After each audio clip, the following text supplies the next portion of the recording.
di 2 tahun yang lalu dicobakan di Dubai dan di Tokyo. Dan preferensi masyarakat dari kedua negara ini cukup tinggi terhadap Penaeus merguensis. Dan sampel uji yang kami kirimkan pada waktu itu adalah semua dari hasil produksi di tambak. Ini udang lokal dan pasti digemari di masyarakat yang ada di Indonesia. Bisa dibayangkan jika 5%, 10% masyarakat Indonesia mengkonsumsi udang ini, artinya kita tidak usah berpikir untuk ekspor. Dari situ saja sudah proses pergerakan ekonomi yang luar biasa.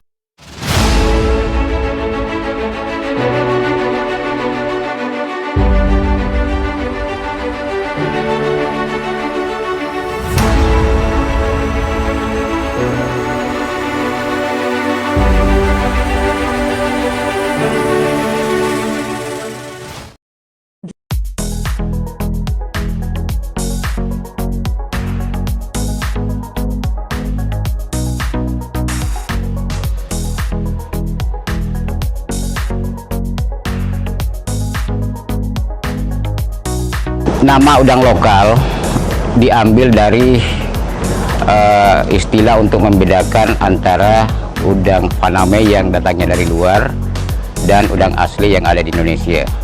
Jadi baik udang Faname, merguensis maupun indicus itu sama-sama udang putih. Jadi untuk membedakan antara udang Faname dan udang lokal, disebutlah udang lokal karena dari induk semua tersedia di Indonesia. Dua jenis udang lokal yang dikembangkan di Balai Besar Perikanan Budidaya Air Payo Jepara, yaitu Penaeus merguensis atau Peneropenaeus merguensis dan Peneropenaeus indicus. Jadi itu yang dimaksudkan dengan udang lokal.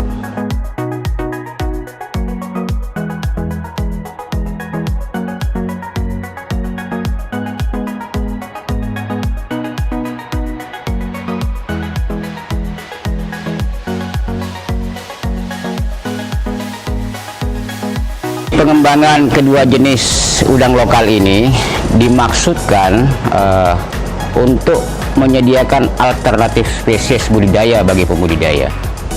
Kita tahu selama ini pembudidaya mayoritas mengerjakan udang Faname dan beberapa pembudidaya mengerjakan windu. Nah, karena udang merguensis maupun indicus ini sebenarnya secara alami sudah pernah masuk di tambak-tambak beberapa tahun yang lalu, dan sekarang kita tinggal kembangkan dan diarahkan untuk menjadi alternatif spesies selain daripada udang Faname maupun udang windu. Kita tahu Indonesia ini wilayahnya luas, tidak tertutup kemungkinan spesies ini menjadi spesies untuk sonasi budidaya untuk lokasi-lokasi tertentu, atau bisa juga dijadikan sebagai spesies yang digunakan untuk rotasi atau pola tanam.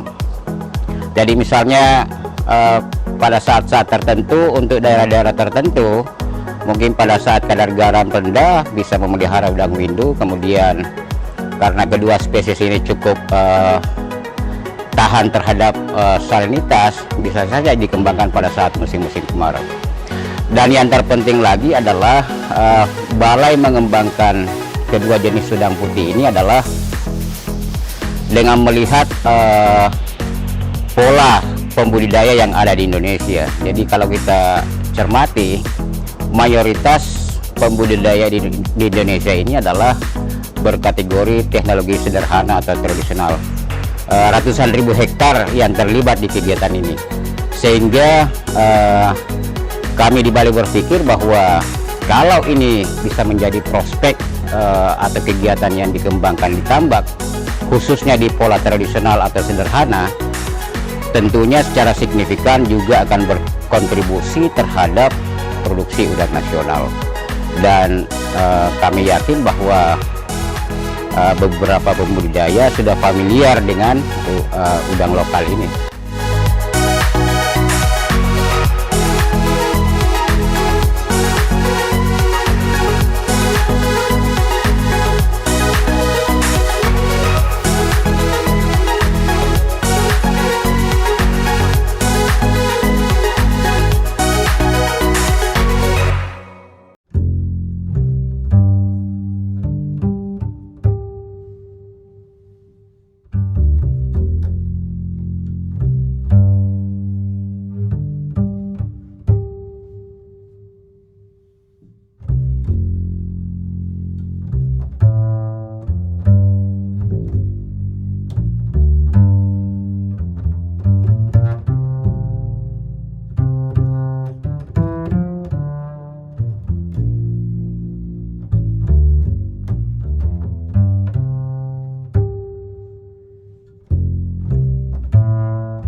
umumnya benih yang dihasilkan di atas PL7 sudah bisa ditebar langsung ditambak.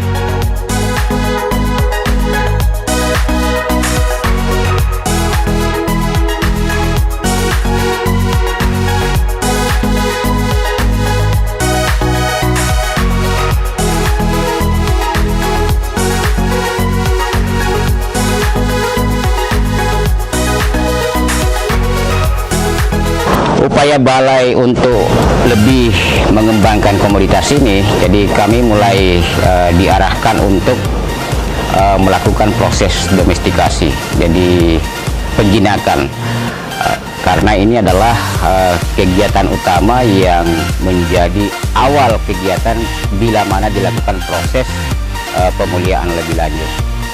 Nah, domestikasi dan pemuliaan satu kegiatan yang kami anggap urgen saat ini, dan kita sudah belajar di Udang Windu, jadi terlena dengan menggunakan induk-induk yang ada dari alam, sehingga begitu ada serangan penyakit baru kita disibukkan untuk membuat induk sendiri. Dan sampai sekarang kita tahu beberapa produsen atau yang bekerja di upaya untuk menghasilkan induk Udang Windu di beberapa negara itu belum menunjukkan hasil yang begitu signifikan. Dan kita bersyukur di udang merguensis maupun di udang indicus ini dalam waktu 1 tahun teknologi pembenihan sudah dikuasai dengan baik. Nah, dari situ langsung diarahkan untuk dilakukan proses pemuliaan dengan menerapkan sistem seleksi. Sekalipun seleksi yang kami terapkan masih konvensional, yaitu dengan melakukan sistem seleksi massal atau seleksi individu. Nah, pada prinsipnya adalah kegiatan ini memang butuh waktu yang lama, karena proses seleksi itu adalah bagaimana mendapatkan fenotip induk yang betul-betul memiliki gen yang diharapkan memiliki trait yang bagus untuk dikembangkan di tambak, termasuk diantaranya adalah pertumbuhan dan kelangsungan hidup. Nah, ini pekerjaan yang tidak langsung jadi. Jadi fenotip yang ada sekarang itu adalah merupakan gabungan daripada genetiknya itu sendiri, kemudian faktor lingkungan. Nah, seleksi diperlukan bagaimana agar fenotip yang terjadi karena faktor lingkungan seperti makanan atau media air lainnya itu tidak di luar daripada faktor itu yang kami cari. Yang kami cari adalah melalui dengan seleksi ini adalah bagaimana individu-individu yang dihasilkan itu betul-betul memiliki gen untuk pertumbuhan yang nantinya akan diturunkan kepada generasi-generasi berikutnya.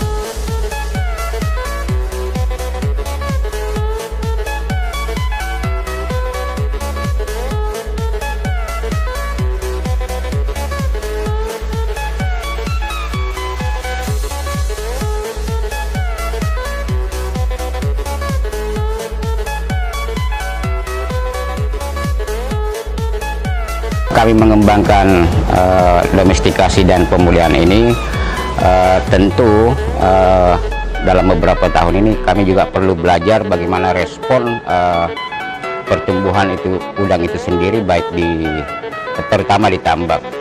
Dan kami dan beberapa tim melakukan pengkajian di tambak balai sendiri dan dalam bentuk bantuan benih kepada beberapa kelompok pembudidaya yang khususnya yang ada di Pulau Jawa.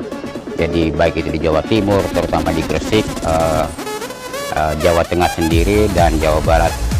Dan rata-rata selama kurang lebih 3 tahun terakhir ini tidak kurang dari 7 juta benih yang sekaligus kita perbantukan kepada kelompok pembudidaya, karena kami yakin betul bahwa sebenarnya pelaku utama di tambak itu jauh lebih kreatif, sehingga terjadilah sinergis. Jadi pemerintah melalui Balai Besar Perikanan Budidaya Air Payu Jepara menyediakan benih yang SPF, kemudian dibesarkan di tambak dengan pola sederhana. Jadi kami dari balai menginginkan kepada teknologi yang sederhana dulu, atau dengan kata lain kepadatan kurang dari 10 atau kurang dari 5 ekor.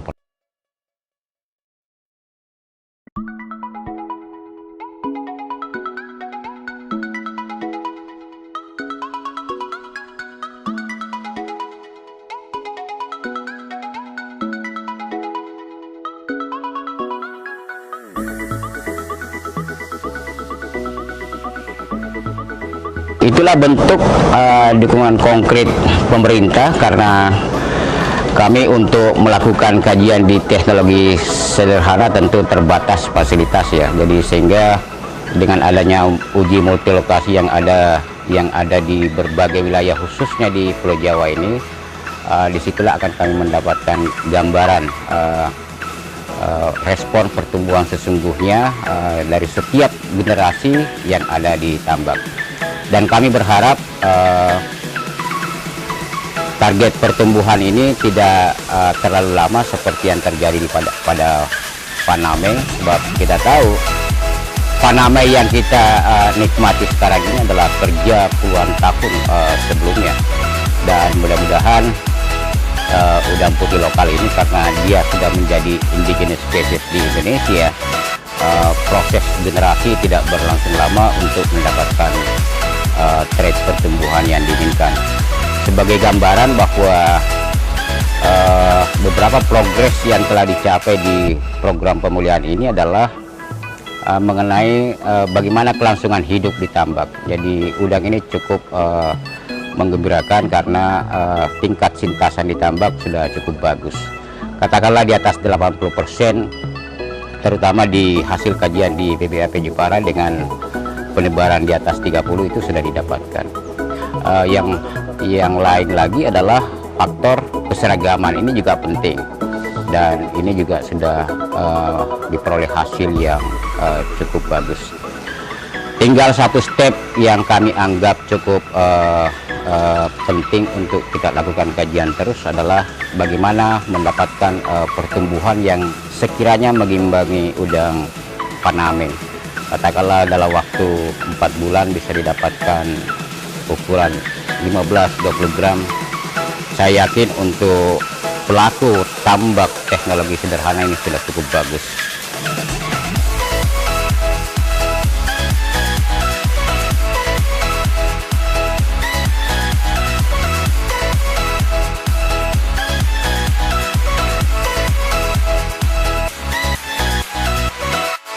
Berbicara mengenai prospek, perlu diketahui bahwa udang ini dalam perdagangan internasional, termasuk 2 spesies ini, itu disebutnya satu banana shrimp, dan ini sudah menjadi komoditas internasional dalam perdagangan udang. Dan yang menarik, Indonesia sebenarnya adalah negara pengekspor udang putih ini ke luar negeri, pengekspor nomor 1 di dunia. Hanya saja hasilnya itu adalah mayoritas dari hasil tangkapan alam. Nah, berbicara mengenai prospek, tentu kita melihat sistem ekonominya sendiri. Jadi secara ekonomi global ini sudah masuk di pasaran global, artinya 1 poin sudah masuk. Faktor yang kedua tentunya adalah masalah rasa, dan kami pernah menguji untuk KKP dalam hal ini bagaimana preferensi pasar terhadap udang ini.